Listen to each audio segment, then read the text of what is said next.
Alright everybody, it's Shannon Bankford in Portland, Oregon with Hobbit Piano Training Online. Today I'm going to show you 2 different right hand grooves and 3 or 4 different left hand grooves for Pink's Raise Your Glass in the key of G. Alright, so first let's start off with the right hand here. So the chords are G, G5 that is, and then G5 with the D in the bass, C sus2, which is C, D, and G, and then E minor. And I leave the 5th out, so I just play E and G, and then a D major chord here. Alright, the first right hand, here's the rhythm of it. I like this.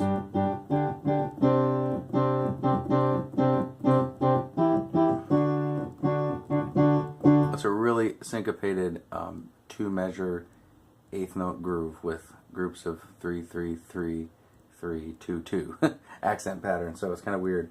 We'll go over that when I do the fancy left hand. So the right hand options are to play these chords with just 2 or 3 notes up here like this. That's the C sus, and then E minor to D. And you add the left hand roots in.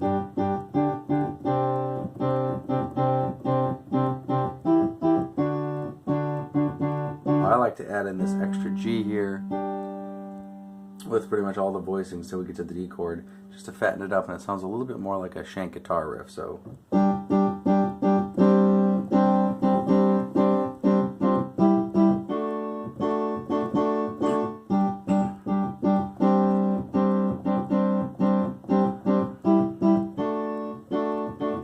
alright, and you put the left hand in, the G to the D with still the G in the right hand. A lot of people think that this is well, the left hand here, the left hand part is G, D, C, C, E, D. Alright, but this G to D, these are the same chords. It's all just an open G power chord, G5, with root and 5th. So the G, I don't change the right hand at all when I change the bass note to D. Just like that. So the whole thing.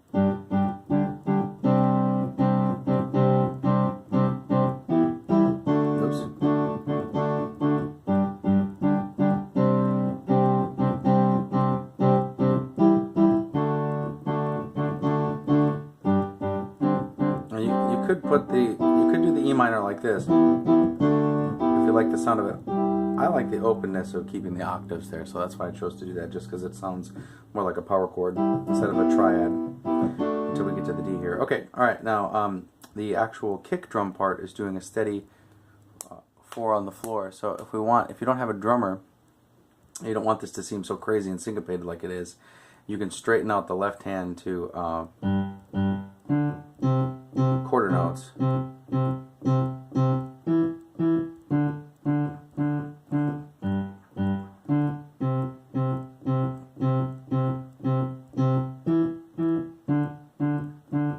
That's kind of crazy to count, but when you put the 2 together, you get the even left hand with the syncopated right hand. Here it is with the simpler 2 and 3 note voicings here.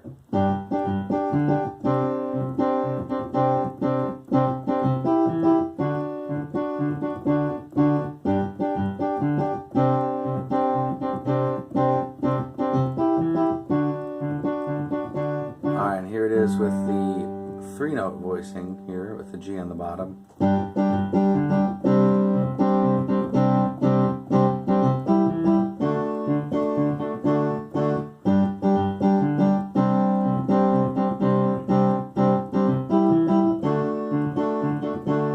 And you can try that with octaves in the left hand. It's not even thicker like this.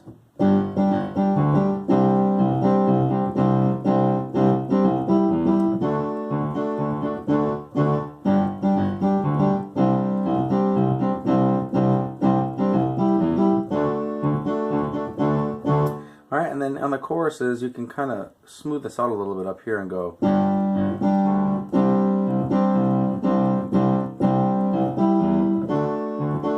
So it's like, when you go to raise your glass, just come on and raise your glass, just come on and raise your. So all the same voicings always, pretty much throughout the whole song up here, with these open sort of power chord sounding. It's really replicating the notes that are in the guitar riff. It's always like that in the right hand, but you can play them more sustained on the chorus and more staccato or shank guitar like on the verses. Very hard to sing and play the verse, so that'll take some practice. And I recommend that if you're going to try to sing and play that rhythm on the verses, that you do it with just one hand at a time like this. Maybe with the syncopation on the left hand first. So when you try the verse, when it's like ride, ride, does the dilly oh. I don't have the words memorized, but that I would recommend you try them with each hand separately, just to kind of see how the lyrics, rhythm of the lyrics sync up with each hand before you try all this crazy stuff. It's much easier to sing the chorus because the rhythmic accents are the same as the rhythm part. All right, now all the Hobbit spice. All right, you can break this.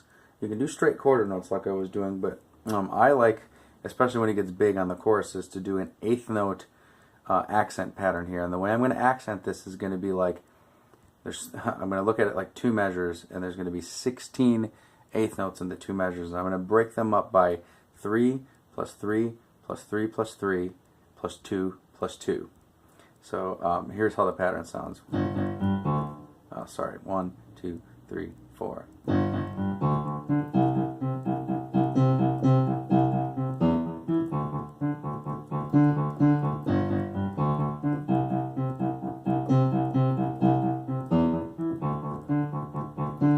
Alright, if I slow that down, it goes 1, 2, 3, 1, 2, 3, 1, 2, 3, 1, 2, 3, 1, 2, 1, 2, 1, 2, 3, 2, 2, 3, 3, 2, 3, 4, 2, 3, 1, 2, 1, 2. So that's 4 groups of 3, and then accenting the last 2 even groups, the last 2 beats of this pattern.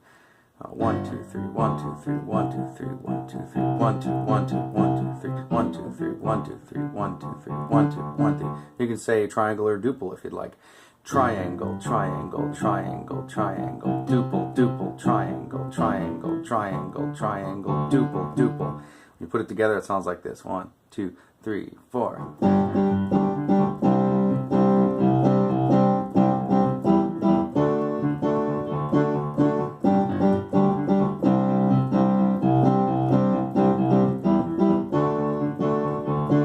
Slow that down. It goes triangle, triangle, triangle, triangle, duple, duple, triangle, triangle, triangle, triangle, duple, duple. And those last duples hit together.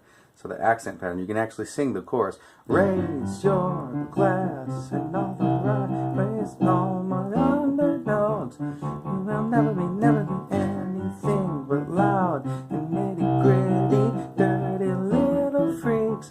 Won't you come and raise your glass? Just come on and raise your glass. Won't you come and raise your glass? Just come on and raise your glass. Oops. Alright, so I encourage you to try the different textures and sing with each hand separately. To try to get this down. I always have trouble keeping the syncopation and singing the verses. That takes the most. But the chorus kind of lines up with the accent patterns that I've created for that groove. It's really cool. Alright, good luck.